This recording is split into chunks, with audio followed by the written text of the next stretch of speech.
Friends ನೋಡಿ ಇಲ್ಲಿ ಇವಾಗೆಲ್ಲ ಅಕ್ಕಿಗಳು ಬಿಡೋ ಅಕ್ಕಿಗಳಿಗೆ ಒಳ್ಳೆ ಸ್ಟ್ಯಾಮಿನಾ ಕೊಡಿಸೋದಕ್ಕೆ ಏನು ಫುಡ್ಡು ಡಯಟ್ ಮಾಡಬೇಕು ಅಂತೆಲ್ಲ ಕೇಳ್ತಾ ಇರ್ತೀರಾ. ಇಲ್ಲೊಂದು ಫಾರ್ಮುಲಾ ಮಾಡಿದ್ದೀನಿ ನಾನು. ಮೇಯ್ನಾಗಿ ನಮ್ಮ ಅಕ್ಕಿಗಳು ಚೆನ್ನಾಗಿ ಪರ್ಫಾರ್ಮ್ ಮಾಡಬೇಕಂದ್ರೆ ಮಸಲ್ಸ್ಗೆ ಒಳ್ಳೆ ಆಕ್ಸಿಜನ್ ಸಪ್ಲೈ, ಬ್ಲಡ್ ಸಪ್ಲೈ ಚೆನ್ನಾಗಿರಬೇಕು. ಆವಾಗ ಅಕ್ಕಿಗಳಿಗೆ ರೆಸ್ಪಿರೇಟರಿ ಸಿಸ್ಟಮ್ ಮೇಲೆ ಸ್ಟ್ರೆಸ್ ಬಿಡೋಲ್ಲ, ಆಮೇಲೆ ಬಾಯಿ ಬಿಡೋದು ಕಮ್ಮಿ ಆಗುತ್ತೆ.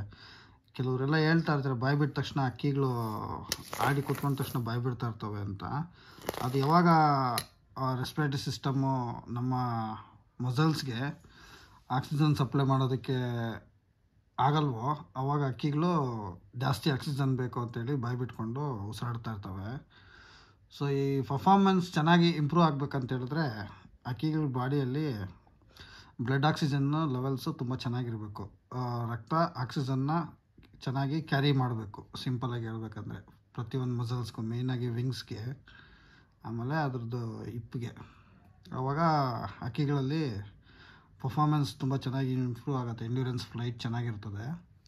ಆಮೇಲೆ ಅಕ್ಕಿಗಳು ಬಾಯಿ ಬಿಡೋದು ಕಮ್ಮಿ ಆಗ್ತದೆ. ಅದು ಕಮ್ಮಿ ಆಗೋಕ್ಕೆ ನೋಡಿ ಇಲ್ಲೊಂದು ಫಾರ್ಮುಲಾ ರೆಡಿ ಮಾಡಿದ್ದೀನಿ. ಇದೆಲ್ಲ ಒಂದು ಅಕ್ಕಿಗಳ ರೆಸ್ಪಿರೇಟರಿ ಸಿಸ್ಟಮು ಆಮೇಲೆ ಹಾರ್ಟ್ ಹೆಲ್ತ್ ಇಂಪ್ರೂವ್ ಮಾಡೋದಕ್ಕೆ ಮಿಕ್ಸ್ ಮಾಡಿರೋಂಥ ಕಾಂಬಿನೇಷನ್ನ. ಇದನ್ನು ನಾನು ಟಾನಿಕ್ ಮಾಡಿಬಿಡ್ತೀನಿ. ಈಗ ಅದನ್ನು ಮಿಕ್ಸ್ ಮಾಡ್ಕೊಂಡಿದ್ದೀನಿ. ಇಲ್ಲಿ ಮಿಕ್ಸ್ ಮಾಡಿರೋ ಅಂಥ ಐಟಮ್ಗಳು ಬಂದುಬಿಟ್ಟು ಫಸ್ಟು ಚಿಯಾ ಸೀಡ್ಸು. ಇದು ಒಳ್ಳೆ ಸ್ಟ್ಯಾಮಿನಾ ಕೊಡ್ತದೆ ಅಕ್ಕಿಗಳಿಗೆ, ಎನರ್ಜಿ. ಆಮೇಲೆ flax seed, omega 3 fatty acids ತುಂಬ ಚೆನ್ನಾಗಿರ್ತದೆ ಅದರಲ್ಲಿ. ಆಮೇಲೆ ಪಂಪ್ಕಿನ್ ಸೀಡ್ ಹಾಕ್ಕೊಂಡಿದ್ದೀನಿ. ಆಮೇಲೆ ಸೂರ್ಯಕಾಂತಿ, ಸನ್ಫ್ಲವರ್ ಸೀಡ್ಸು.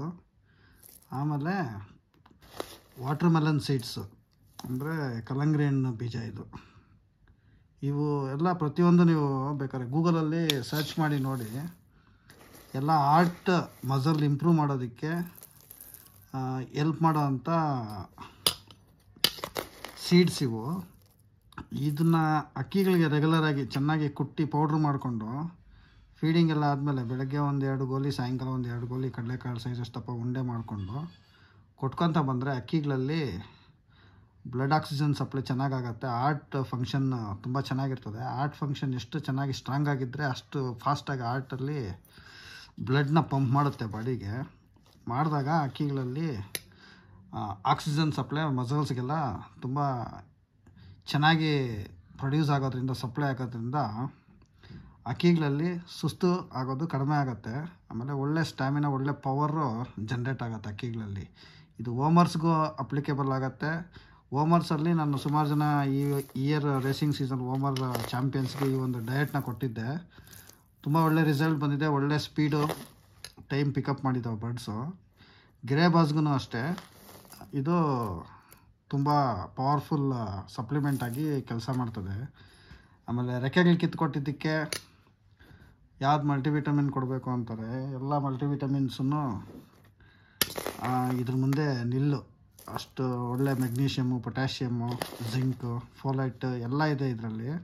ನ್ಯಾಚುರಲ್ಲಾಗಿ ರೆಕ್ಕೆಗಳು ಕಿತ್ಕೊಟ್ಟಾಗಿಂದಲೂ ಇದನ್ನ ಕೊಟ್ಕೊತ ಬಂದರೆ ಗರಿಗಳು ಚೆನ್ನಾಗಿ ಬರ್ತವೆ. ಅಕ್ಕಿಗಳಲ್ಲಿ ಮಸಲ್ ಫಾರ್ಮೇಷನ್ನು ತುಂಬ ಚೆನ್ನಾಗಾಗತ್ತೆ.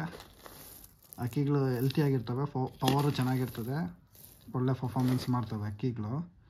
ಇದನ್ನು ಟ್ರೈ ಮಾಡ್ಬೋದು ನೀವು.